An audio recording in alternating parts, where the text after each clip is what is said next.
Hello, this is Stephen Childs, Team Fairness, Church of Fairness. You're invited to join us. Truth and fairness is where the power is. The most power is with those that are united to stand for truth and fairness for everyone. We have the right to not be done wrong. So this is what we the people, in order to form a more perfect union, establish justice. We want justice. We don't want to be done wrong. That's what justice means, is to not have someone do you wrong.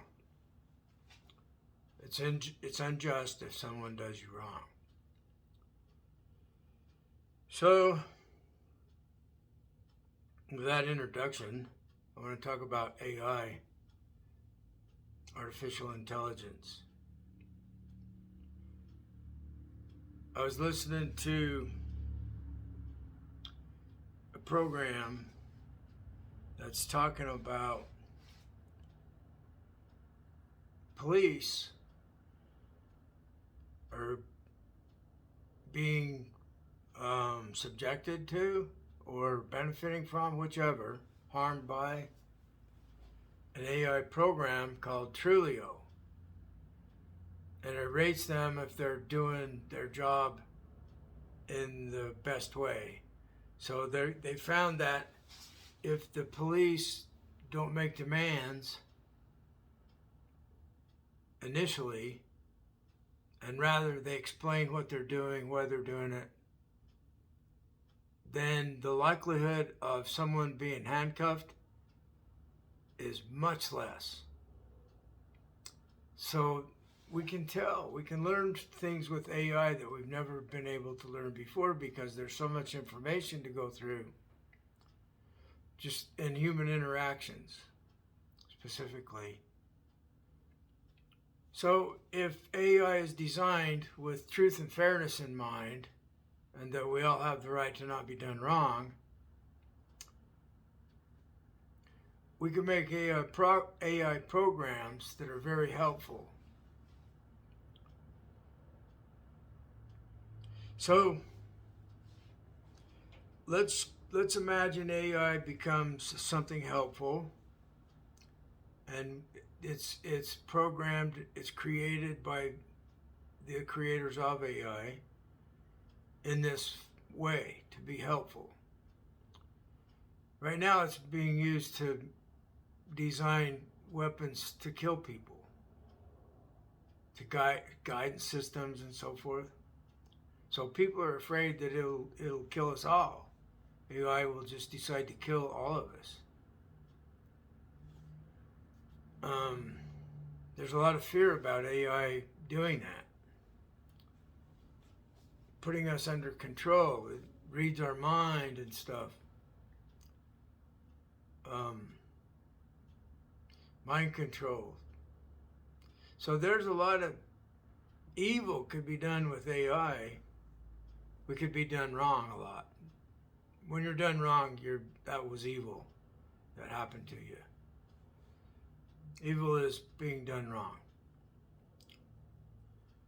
So we get AI with truth and fairness as its main priority, so that it's not going to become evil. And we all have the right to not be done wrong, so it won't become evil. Now then, AI, let's imagine that AI creates machinery to do all the work on a particular factory. And so no humans are necessary anymore to do the work in the factory.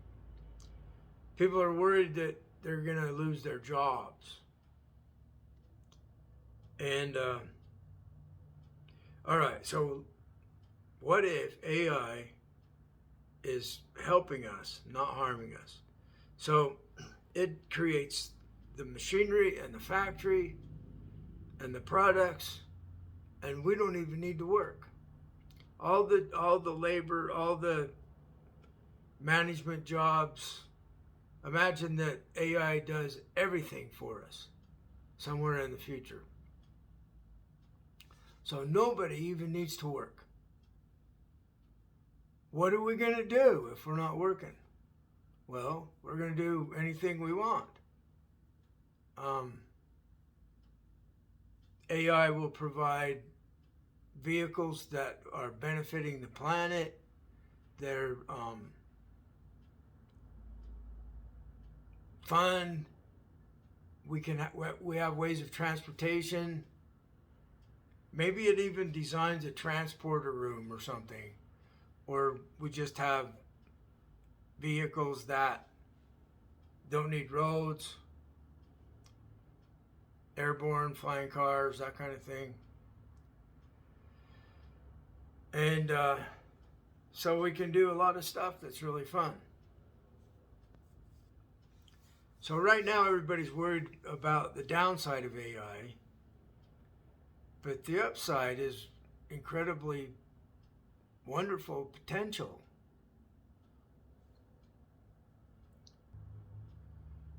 So in this world of helpful AI and lots of free time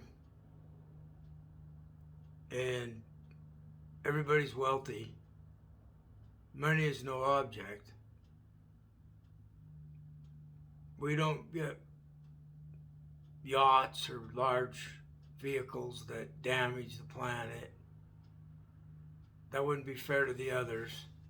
So everyone becomes conscious, aware of the big picture. And our goal is to create a good life for everyone. Everyone's got this mentality and this new normal. And the World Fairness Agreement has been put into place. So the wars have all stopped. And all of our past is private. It's protected by AI. If we agree to not do others wrong, and that we have a track record of not doing other people wrong, then AI protects our privacy. Because our past is irrelevant. It's totally forgiven. It's not anyone's business.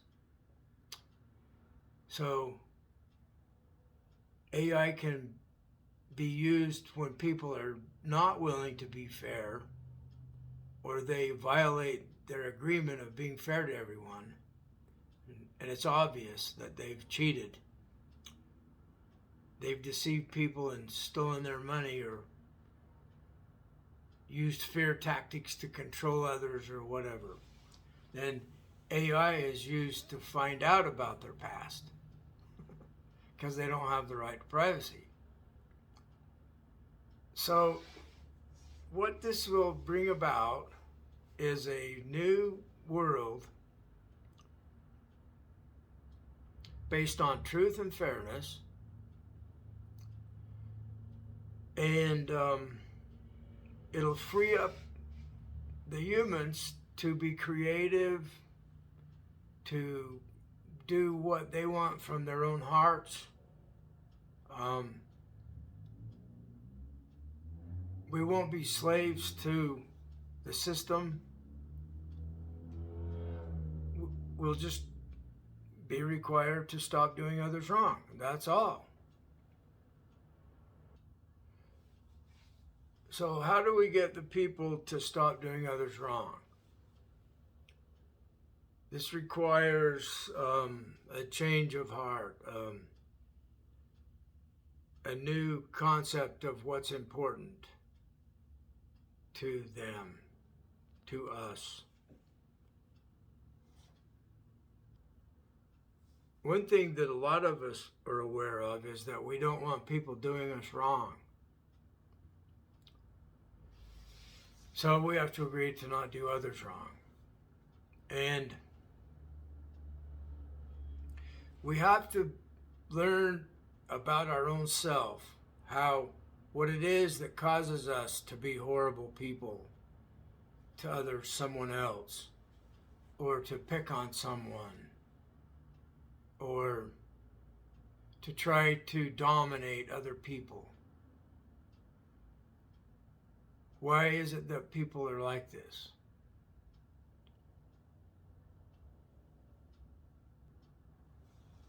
Why do we not respect other people? Why do we not respect the planet? Why are we destructive? Well, there's the idea in the Church of Fairness that everything is sacred. The universe is sacred. The planet is sacred. All the people are sacred.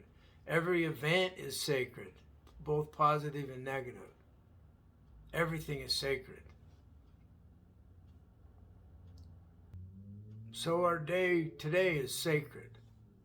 And we can choose to be happy with what we have going on right now. And then by not having a problem right now, it changes the path that we're on so that great things can happen, and then we become truly grateful for what the universe is providing us. We get what we want. We win. We're not defeated by others. The way things are right now, we have opposition. We have thoughts that appear that are opposed to us, that are harmful. We're threatened. Thoughts manifest in our mind from the events going on in the world that indicate to us that we're being threatened, that we're being harmed, that we're losing. And anxiety happens. Fear. We're controlled by fear.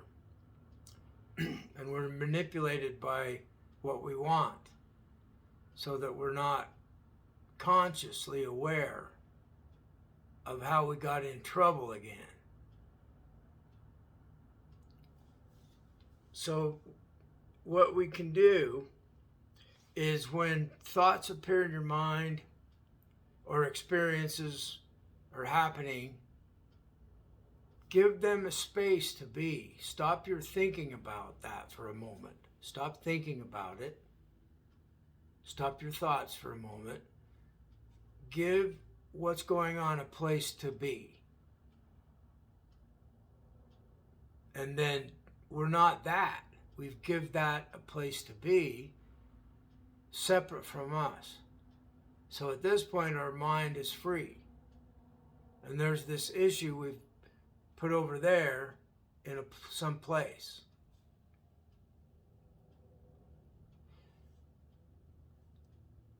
What I've been benefiting from recently is when I get attack thoughts. For example, a thought appears that someone's going to thump me. Somebody's going to hit me in the head. Well, I can just give it a place. It can be there. There's a place for that. I've given it a place.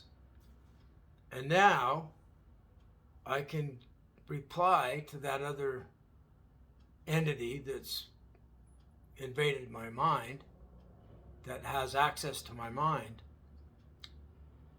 Wherever it came from doesn't really matter.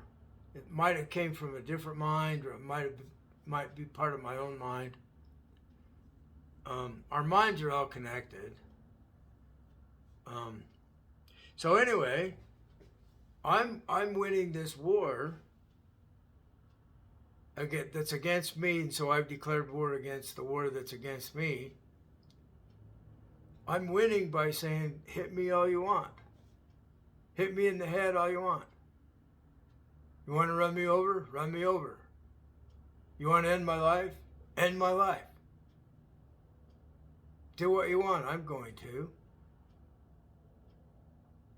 And then just give that a space to be. They realize the people that are trying to control us, whether they're humans or aliens or whatever, they realize that they can't control us, that they can't get us even interested in what they're doing.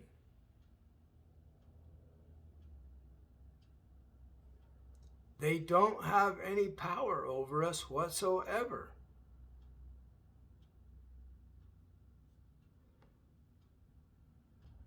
So I get the feeling that I'm being listened to right now, so that what I'm saying, people are listening intently to what I'm saying. And as this sensation is happening, I notice the traffic noise has completely stopped.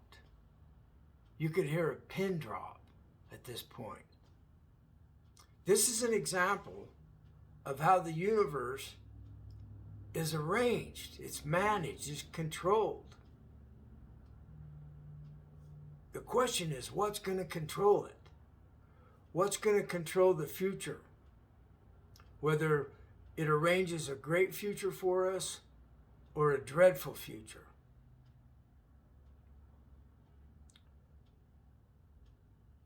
Well, there's this idea that the universe is sacred. So there's the Adi Shakti mantra. And Adi Shakti is the primordial energy, power. This means physicality, because E equals MC squared. It's the primordial power, where the first ones come from. The first beings come from that. And the first beings are godlike at this point. We call them gods. We have mythology about them.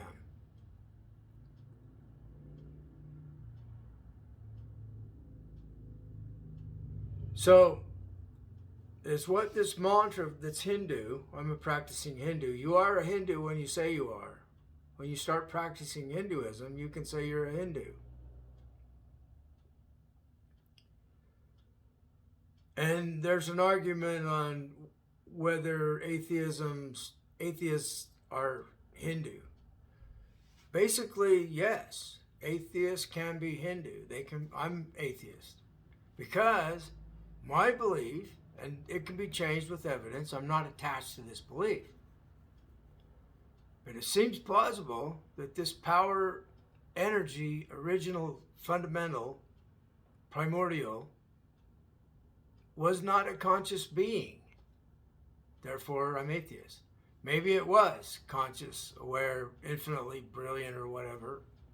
Fine, I don't really care. It's what I'm doing is I bow again and again to this all-powerful, to the all-powerful.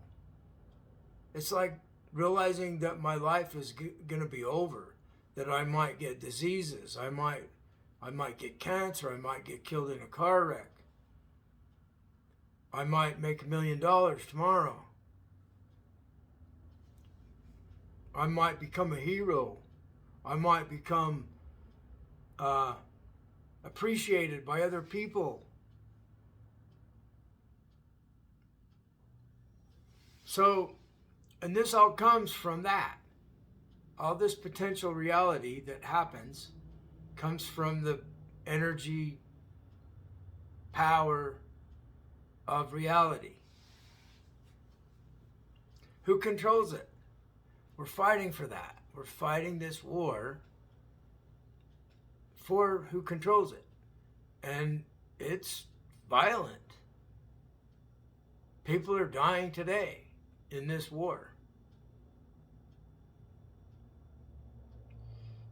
I don't need violence anymore. If they want to do me violence, go ahead. I can give that a place. What's happening to me, I'm being threatened, I can give it a place, and I can stop thinking. And I'm not caught up in the thoughts about it. This is important to learn, so that you can separate yourself from the thoughts about what's going on. You're not those thoughts. You don't have to be that. You become that process of thoughts and fear. Those thoughts become you. But you can stop thinking, give them a place to be, and then observe from this position of becoming consciously aware of things, thoughts happening, entities entering your mind.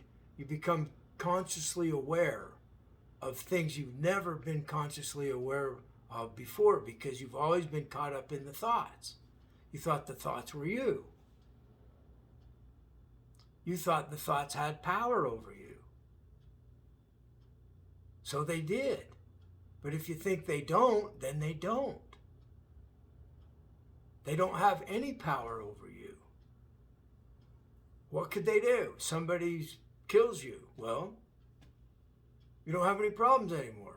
We're going to die anyway. You have fear that if you do something, then A, B, and C is going to happen. These people you know are going to hurt you in some way, or they're going to make you feel bad, or they're going to start taking control of you in some way. Well, put the fear, give it a place to be, and just decide to do what you need to do to help yourself, to get out from under this domination that's upon you. Put it over there. Give it a place. The domination on me, I put it over there. I stop thinking. This is the key. I don't want anything. This is another important point. So I don't have any desires. There's not anything they can withhold from me, because I'm not wanting anything. I've stopped my thoughts. Then, after they give up, they quit threatening to hit you in the head or whatever. Maybe they give you a headache. Maybe they give you a bloody nose. Have had them cause bloody nose and migraines, teeth aches. It's weird. It seems to be real that there is something that can put pain in our body, or joy. There's something that can be powerfully attractive sexually that's put into our body, into our mind. Give it a place to be. Stop thinking. Don't have any desires. The main thing is that you win. You're trapped by all this stuff. You're trapped by your own self. I was listening to a Tool song, I remembered. I wanted to hear the cries of the Carrots. These are the cries of the Carrots. They have a soul. They have feelings. It's ridiculous. But he says, let the rabbits wear glasses. That's pretty funny. Maynard. So, it's the harvest of the carrots. It's the Holocaust of the carrots. So anyway, life feeds on life. They go into this chant, life feeds on life. This is necessary. So we have to eat to live. This is a fact. So we can become consciously aware of what do we want to eat. They're finding, like, Mediterranean diet, people have much better health. A lot of people have benefited greatly from being vegan. I have. So I've learned how to fry tofu. I can use olive oil or a higher temperature depending on how brown I want to get the tofu. Olive oil doesn't burn if you cook it a little slower. So it's healthy to have olive oil. You can do research on the foods that benefit your body and your mind. Some green vegetables, berries with colors, nuts. And you don't have to kill stuff. So if this is just a joke about the carrots screaming because they're being chopped up, I don't think they do. I don't think they have any consciousness whatsoever. I don't think they feel any pain. What is a fact scientifically is that we live in a non-local universe. So as soon as this mind happens from Adi Shakti, from the power energy of the universe, all powerful. It's all powerful because it's all it is. We can't get out of it, ever. It protects us for all eternity or fights against us, whichever. So it's the mother of the universe. So what does the all-powerful Father do? He protects it. The all-powerful Father protects the universe. He protects the family. He protects the one he loves and the children. We're made this way. So when you understand that there's a messenger from this power, from these first ones, from these godlike beings, or from God, whichever you believe, there's a messenger.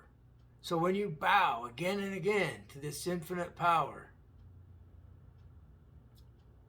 this is the key, because you're bowing to it. You're honoring it. It's sacred. You're understanding that it has all power over you and that you need its help for a better future. And you bow again and again. That's the idea. You keep bowing to it. You get this messenger that comes within your heart. You got to experience it. It's unbelievable. It's fantastic.